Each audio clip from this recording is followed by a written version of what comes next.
Kwame was no stranger to the dusty parts of Obuasikrom, a small mining town in Ghana where dreams of striking gold often ended in despair.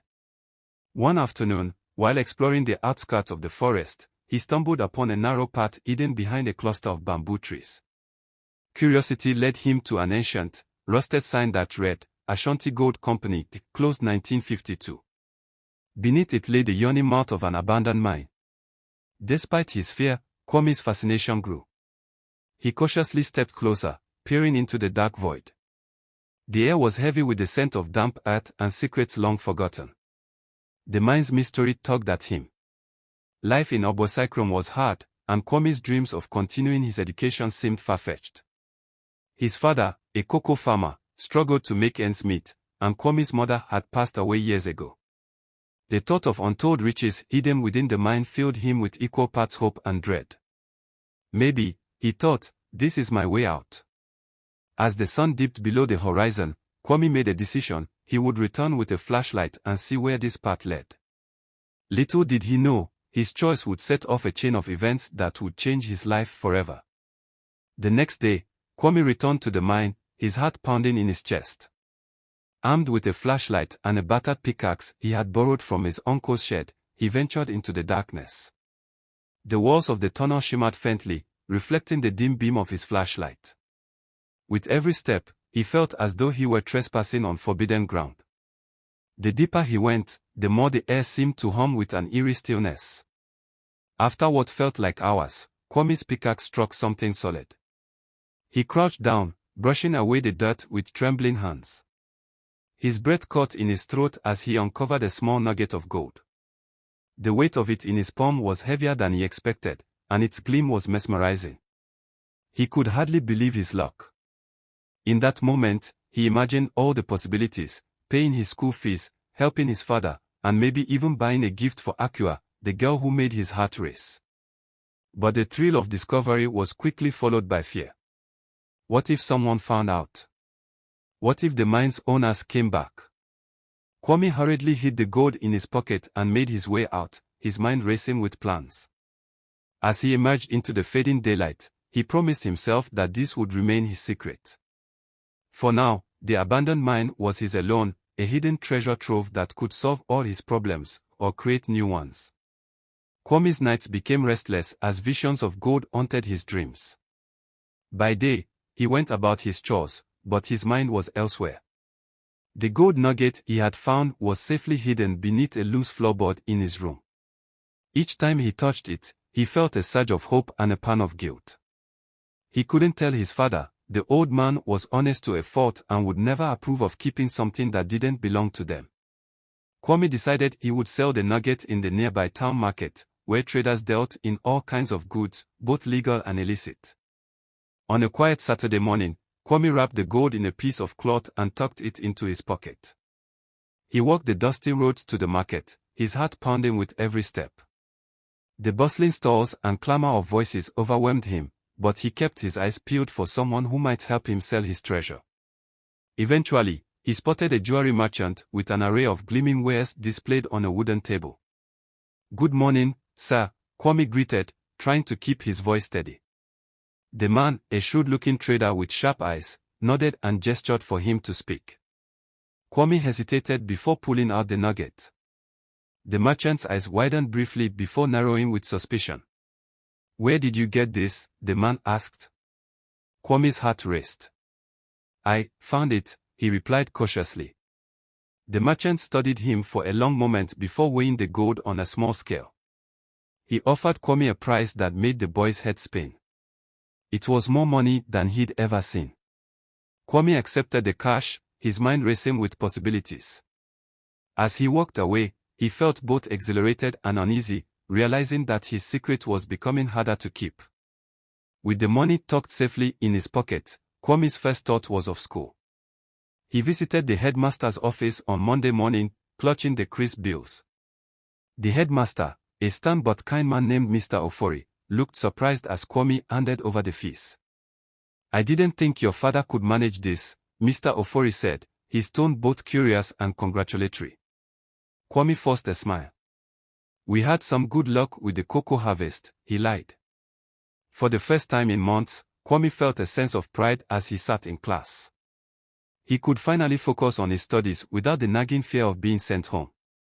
But his thoughts kept drifting to Akua. She was the brightest girl in the school, with a smile that lit up the room. Kwame had always admired her from afar, too shy to approach her. With the remaining money, he decided to buy her a gift, something simple but meaningful. After school, he visited the market again and found a small necklace with a pendant shaped like a star. It wasn't extravagant, but it was beautiful in its simplicity. The vendor assured him it was made of real silver, and Kwame paid without haggling. As he walked home, he rehearsed what he would say to Akua, his heart pounding at the thought of giving her the gift. That evening, Kwame sat by the riverbank, the necklace in his hand. The gold mine had given him more than just money, it had given him confidence and a sense of purpose. But as he gazed at the flowing water, he couldn't shake the feeling that his newfound fortune came with unseen strings attached. For now, though, he pushed those thoughts aside. Tomorrow, he would give Akua the necklace and see where his courage would take him. The following morning, Kwame approached school with a mixture of excitement and anxiety. The necklace, carefully wrapped in a piece of cloth, was nestled in his pocket. He had practiced what to say to Akua countless times, but as he spotted her near the school gates, his confidence wavered. She stood chatting with her friends, her laughter carrying through the air like a melody. Gathering his courage, Kwame approached her. "Akua," he began, his voice trembling slightly. She turned to him, her bright eyes meeting his. "Good morning, Kwame," she said, her smile warm and inviting. I have something for you," Kwame stammered, pulling out the necklace. Her friends exchanged curious glances, but Akua's expression softened as she took the gift. "It's beautiful," she whispered, running her fingers over the delicate star pendant. "Thank you." Kwame felt a surge of relief and joy. "I thought you'd like it," he said, his voice steadier now. Akua smiled again, and for a moment, the world around them seemed to fade away. "I do," she replied. "It's the kindest thing anyone has ever done for me." As the school bell rang, Akua promised to talk to him more later. Kwame's heart soared as he watched her walk away, the necklace glinting in the sunlight. He couldn't help but feel that his life was finally changing for the better. Yet, in the back of his mind, the mine's shadowy presence lingered, reminding him that his secret could not stay hidden forever. Meanwhile, the jewelry merchant who had bought Kwame's nugget began to grow suspicious.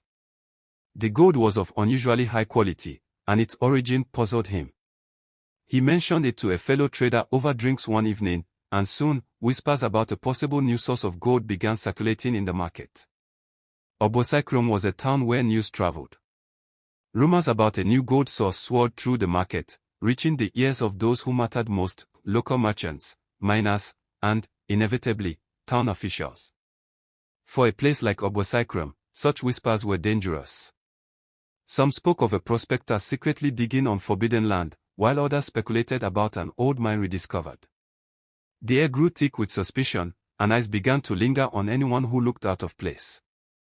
Kwame, unaware of the storm brewing, went about his usual activities. But something shifted. On his next visit to the market, the jewelry merchant who had bought his nugget greeted him with unusual interest. "Back so soon?" the man asked, his tone more probing than friendly. Kwame fumbled with his response, his palms sweating. "No, just looking around," he mumbled, retreating from the store. Back at school, Kwame noticed Akua wearing the star necklace. She beamed when she caught his gaze, but his joy was fleeting. He couldn't shake the unease growing inside him. What if the rumor somehow led back to him? What if someone found the mine? That evening, as he lay awake, Kwame resolved to be more cautious. He would limit his trips and avoid suspicion at all costs. Yet, deep inside, he couldn't resist the lure of the mine. Its promise of wealth, and what it could do for his future, was too strong to ignore. For now, he would tread carefully. But as the days passed, Kwame's secret world grew smaller, the walls of guilt and fear closing in. The market square of Obuasikrom bustled with its usual chaotic rhythm, vendors hawking wares, children darting between stalls, and the occasional clamor of a battered gun sour. But today, a different kind of buzz hummed beneath the surface. Rumors of a new gold source had seeped into the conversations like a drop of dye in water, coloring every word with intrigue. Some said a prospector had been spotted sneaking into the forbidden northern hills. Others whispered of an ancient map, unearthed by chance, pointing to a long-lost vein of gold. For a town built on the back of mining, such talk was as much a curse as it was a blessing. Among the crowd, merchant Kofi Mensah listened carefully. He knew better than to dismiss rumors outright. Gold, after all, was not just wealth, it was power. Kwame eyes darted to a group of miners clustered by a fruit stand, their faces tight with unease. They too had heard the whispers. But in Obuasikrom, curiosity often brought trouble, and trouble rarely traveled alone. Kwame tightened his grip on his ledger, sensing that the air of the town was shifting, and not for the better. Kwame traveled from the village out of fear of being caught. He traveled to a neighboring town called Kosoa. It was in Kosoa he devised a new way of entering the old gold mine without the people in the village knowing his identity. 2 months later, Kwame, disguised as a stranger, arrived in town. Dressed in a tattered coat and boots caked with mud, he moved with the wary grace of someone accustomed to avoiding attention. Yet in a place like Obuasikrom, anonymity was impossible. The stranger's every step was watched, every purchase scrutinized. Children followed him at a distance, their laughter mingling with hushed warnings from their mothers. At the Silver Palm Tavern, where miners gathered to drink and share tales, the stranger's presence sparked heated debate. "He's the one," said a grizzled miner named Kofi. "The prospector who's been digging where he shouldn't." Others disagreed, claiming he was merely a drifter passing through. But the stranger's silence spoke louder than any denial. By the time he retired to his rented room, suspicion had turned into certainty for many. Unbeknownst to him, several pairs of eyes tracked his every move, their owners determined to uncover his secrets. Under the cover of night, the stranger ventured into the outskirts of Obuasikrom. He carried a small pack, its contents unknown, and his steps were deliberate. Following at a safe distance, Kwaku and 2 miners, Kofi and Oma, shadowed him. They had agreed to put their suspicions to the test. If there was gold to be found, they would not let a stranger claim it for himself. The path led them to the northern hills, where the land was deemed sacred and mining strictly prohibited. There, they discovered the stranger crouched by an old, overgrown mineshaft. He worked with quiet efficiency, pulling out a rusted pickaxe and lantern from his pack. As the light flickered, it illuminated the unmistakable glint of gold flecks in the rock. Oma gasped, and the stranger's head snapped up. "Who's there?" he called, his voice sharp with fear. But the shadows held no answers. The 3 onlookers retreated into the darkness, their minds racing with possibilities and plans. The revelation of gold in the northern hills spread through Obuasikrom like wildfire. By morning, the town was in an uproar.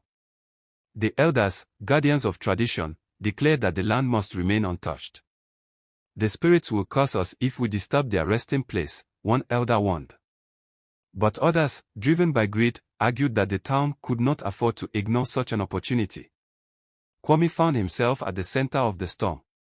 The miners looked to him for guidance, while the town officials demanded answers. Meanwhile, the stranger had vanished, leaving behind only questions and a half-dug hole in the hillside. As factions formed and tensions rose, Obuasikrom teetered on the brink of chaos. Gold had promised prosperity, but it brought suspicion and division instead.